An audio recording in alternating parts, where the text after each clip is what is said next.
आईनी तरमीम की बात की है आज मौलाना फजल रहमान साहब ने। क्विकली पहले मैं वो बयान सुनवा दूं, फिर हाफिज साहब से पूछेंगे ये कौन सी आईनी तरमीम की गुफ्तगू हो रही है और इसकी क्यों जरूरत पेश आ रही है, जरा सुनिए। जब फाटा मर्ज किया गया, इंजमाम हुआ, तो उसको आईनी तहफ़्फ़ुज़ मिला था अमेंडमेंट के जरिए। अब अगर वो स्टेटस तब्दील होता है तो फिर तो वो 27वीं तरमीम आएगी। बहरहाल आइन में तरमीम तो करनी ही होगी। फिर सिर्फ ऐसा नहीं है कि आप विफाक में तरमीम करेंगे, अब चूंकि आप मर्ज हो चुके हैं तो सूबे में भी तरमीम करनी होगी, सूबे से करारदाद देनी होगी आपको, और शायद 2/3 मेजॉरिटी की करारदाद वहां से लेनी होगी। तो ये सारी वो चीजें हैं कि आजकल के पाकिस्तानी सियासी माहौल में क्या ये मुमकिन होगा? साहब कोई नई आईनी तरमीम आप लोगों को की जो बात कर रहे हैं मौलाना साहब, इसकी कोई सुनगुन है कि नई आईनी? ये कि मैंने नहीं सुना। क्या मौलाना साहब ने क्या फरमाया? मौलाना साहब कह रहे हैं जी कि एक आईनी तरमीम सूबे में और विफाक में करनी होगी फाटा के मर्जर को लेकर। देखिए, बात यह है कि 27वीं आईनी तरमीम के बारे में तो हम सुनते हैं मुख्तलिफ टॉक शोज़ में, दोस्तों ने, जैसे कि काज़मी साहब है, इनकी शो में भी यही बात हुई। अभी थोड़ा ये जो सीनेट के इंतखाबात आया वो थोड़ा पीछे चला गया वो टॉपिक, लेकिन 27वीं आईनी तरमीम के बारे में हुकूमती सफ़ों में से भी मैंने सुना है कि वो 27वीं आईनी तरमीम ला रहे हैं। अच्छा, लेकिन मकसद क्या है उसका जो हम सुन रहे हैं?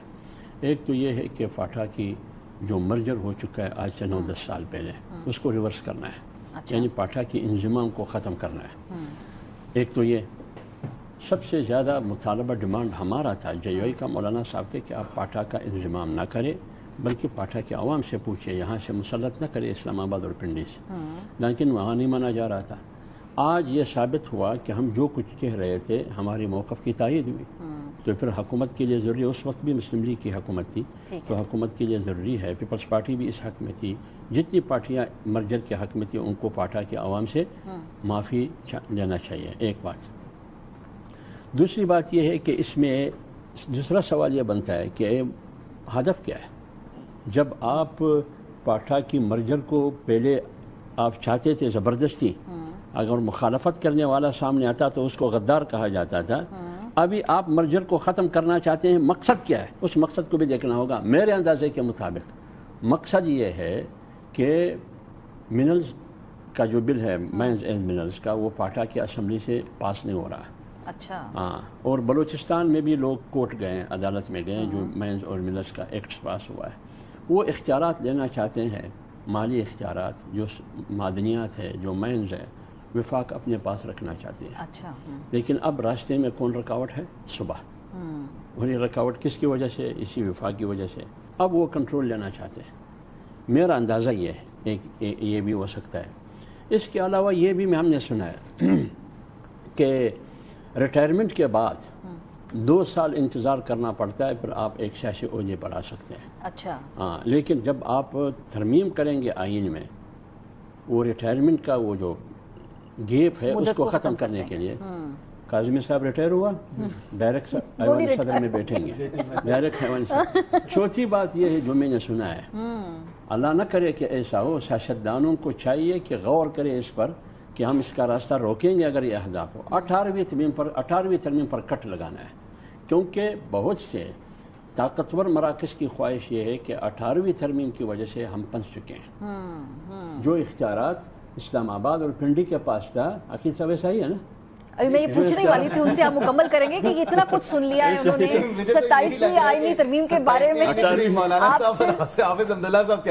ज्यादा इन्फॉर्म्ड ये लोग हैं उस तरमीम के बारे में, आप तो नहीं मानते उसको? 18वीं तरमीम पर कट लगाने की कोशिश की जा रही है कि विफाक की बालादस्ती हो छोटे सूबों पर। यानी 18वीं तरमीम को अगर आप 100% रिवर्स नहीं करेंगे, 50%, 40% आप उसको रिवर्स करना चाहते हैं। और ये आपको बखूबी मालूम है मुझसे ज़्यादा, काज़मी साहब को भी मालूम है कि यही 18वीं तरमीम कहीं आंखों में कटक रहा है। और फ्रंटियर वो जो FC को भी जो उन्होंने सेंट्रलाइज्ड किया है, पांचवी चीज़ जो मेरे उसमें है वो ये है कि आईनी बेंच की तश्कील तो हुई है 27वीं आईनी तरमीम के ज़रिए। अब कोशिश ये है कि आईनी अदालत होनी चाहिए। जो चीज़ें 26वीं आईनी तरमीम से रह गई है, वो 27वीं में आईनी अदालत के कयाम के ऊपर। जी बैरिस्टर साहब, ये 5 नहीं बड़े 5 उन्होंने बड़ी डिटेल्ड आपकी जो आने वाली ये मेरा अपना दानिश है, उनका उन्होंने प्रेडिक्शन किया। मैं यही गुजारिश करूंगा कि जो ड्राफ्ट अभी आपने तैयार किया है, अपनी दानिश के मुताबिक वो हमसे शेयर कर लें। इनमें से कुछ होगा, मैं आपको बताऊंगा। अगर ये 5 नहीं होंगे, कुछ न कुछ जरूर होगा। मैं ये जरूर आपको मारिया साहब बता सकता हूँ कि फिल वक्त as we speak as of right now کوئی 27ویں ترمیم کی بازگشت نہیں ہے. بازگشت ضرور ہے لیکن حقیقت نہیں ہے اس میں. کوئی بھی آئینی ترمیم کوئی یہ نہ کہ نام بدل دیں اور اب کل کو کہیں کہ 27ویں نہیں. دیکھیں جس طرح 26 مرتبہ اسی ایوان نے کی, اسی ایوان کا استحقاق ہے, جب بھی ہوگا اتحادیوں کی حکومت ہے.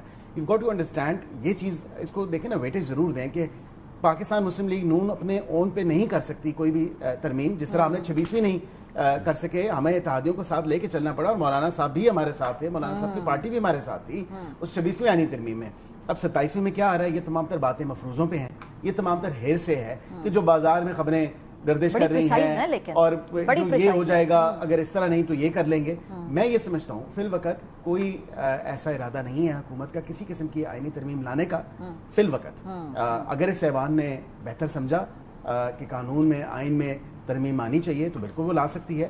26 مرتبہ لے کے آئی ہے, 26 مرتبہ آگے بھی لے کے آ سکتی ہے, یہ نہیں کہ استحقاق. جی دیکھیے پاکستان کی ٹریک ریکارڈ آپ دیکھیں, پاکستان کی حکومتوں کا, ارباب اقتدار اور ارباب اختیار کا, جب بھی کوئی چیز وہ کرنا چاہتے ہیں تو اس میں وہ نہ زیادہ ہوتا ہے کہ نہیں کریں گے نہیں کریں گے نہیں کریں گے, وہ کام وہ کریں گے.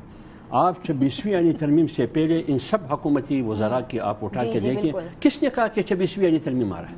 نہیں, ہم نہیں کریں گے. اگر کریں گے تو اس میں مشاورت ہوگی. وہی چیز جو انہوں نے کہا کہ نہیں کریں گے نہیں کریں گے, انہوں نے کیا.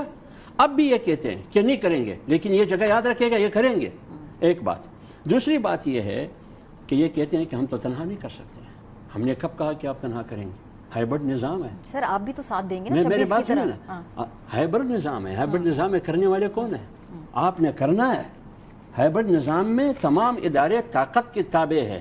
یہاں طاقت کا قانون کا راج ہے, قانون کی طاقت کی کوئی راج نہیں ہے. آپ نے طاقت کی تابع حکومت بھی چلانی ہے اور قانون سازی بھی کرنی ہے. چلیں کلوزنگ نوٹ اطہر کاظمی صاحب, آپ نے دونوں میں سے کس کی بات آپ کو زیادہ کنونسنگ لگ رہی ہے؟ نہیں, مسئلہ کہ دیکھیں 26ویں آئینی ترمیم سے پہلے بھی کہا جا رہا تھا کہ اینڈ تک نہیں مانے کا, کوئی مسودہ ہے ہی نہیں. اس دن ہمیں پتہ چلے گا جس دن رات 12 بجے میاں صاحب کو اٹھا کے اسمبلی پہنچا دیا جائے گا تو قوم کو پتہ چلے گا آج ترمیم ہو رہی ہے, اور میاں صاحب کو بھی اسی دن شاید پتہ چلتا ہے. تو اسی طرح ہوگا, اس لیے کہ وہ حکومت میں